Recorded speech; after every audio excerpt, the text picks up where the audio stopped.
She was fearless. A woman who dared to challenge the skies when flying was still dangerous, and women were told they couldn't.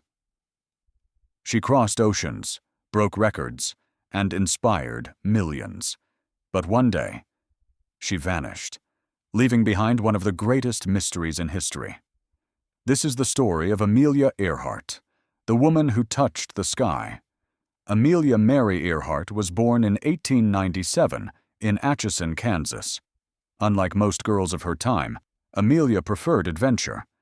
But the true spark came in 1908 when she saw an air show for the first time. A small plane flew above her, and while everyone else was amazed, Amelia wasn't impressed. Not yet. She laughed and said, "It's just a thing of rusty wire and wood." She didn't know that this thing would one day become her destiny. In December 1920, at the age of 23, Amelia took her very first airplane ride in California. Just 10 minutes in the air changed her life forever. She later said, "As soon as I left the ground, I knew I had to fly from then on." Amelia worked odd jobs, as a nurse, a truck driver, even a photographer, saving every dollar for flying lessons. In 1921, she bought her very own bright yellow biplane, which she lovingly called the Canary. That was the beginning of her life in the skies. Flying in the 1920s was dangerous. Planes were fragile, engines failed often, and weather could bring disaster. But Amelia didn't care. She trained hard, and in 1923 became only the 16th woman in the world to receive a pilot's license.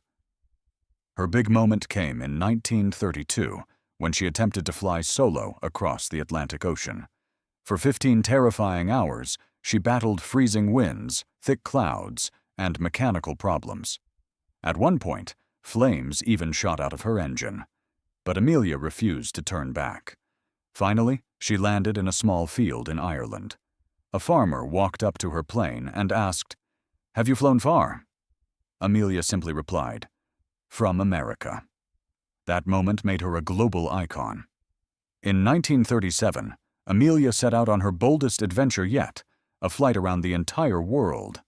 With her navigator Fred Noonan, she traveled across South America, Africa, India, and Southeast Asia.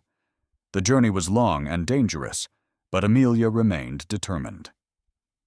On July 2, 1937, their plane took off from Lae, New Guinea, heading toward a tiny island in the Pacific called Howland Island. It was one of the hardest legs of the journey, over 4,000 kilometers of open ocean. As she flew, Amelia radioed, "We must be on you, but cannot see you. Fuel is running low."